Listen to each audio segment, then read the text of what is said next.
Vive polémique hier à Munich. Elle a comparé Israël à l'Allemagne nazie. Sandy Fortis, bonjour.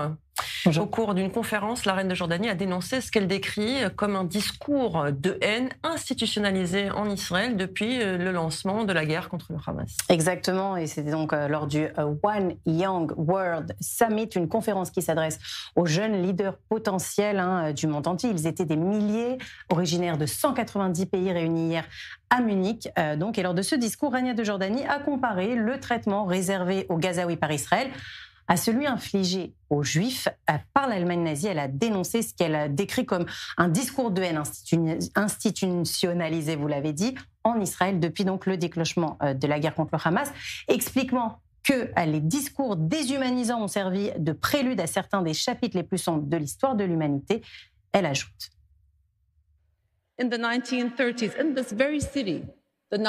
Dans les années 30, dans cette même ville, le parti nazi traitait les Juifs de vermine. Au Rwanda, les émissions de la radio publique décrivaient les Tutsis comme des cafards.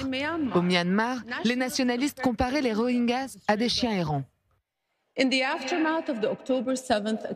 Suite aux attaques du 7 octobre, lorsqu'un responsable israélien a annoncé un siège total de Gaza, il a décrit la population comme des animaux humains.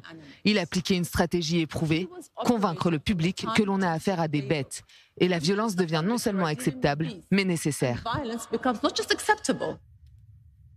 La reine de Jordanie, qui on le rappelle est d'origine palestinienne, fait référence à des mots prononcés par Yoav Gallant, alors ministre de la Défense, 48 heures après les massacres perpétués donc par les terroristes du Hamas dans les localités du sud du pays. Eh bien, il avait effectivement ordonné un siège complet de la bande de Gaza, et il avait ensuite expliqué: nous combattons des animaux humains et nous agissons en conséquence. Alors, en utilisant le terme d'animaux humains, Yoav Gallant qualifie évidemment les membres du Hamas et des autres groupes terroristes qui ont tué, violé, massacré, torturé les Israéliens ce samedi noir. Une allusion qui a été parfaitement comprise en Israël. Le ministre de la Défense a d'ailleurs expliqué à plusieurs reprises.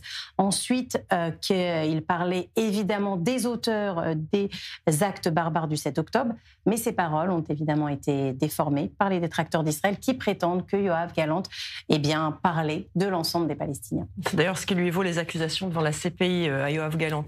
Alors, Rania de Jordanie a également accusé Israël d'avoir commis un génocide en utilisant notamment la famine. Oui, elle emploie le vocabulaire utilisé par de nombreux détracteurs d'Israël. Elle a affirmé que ces derniers mois, la famine et le génocide ont été confirmés par des organismes internationaux indépendants et mandatés par l'ONU.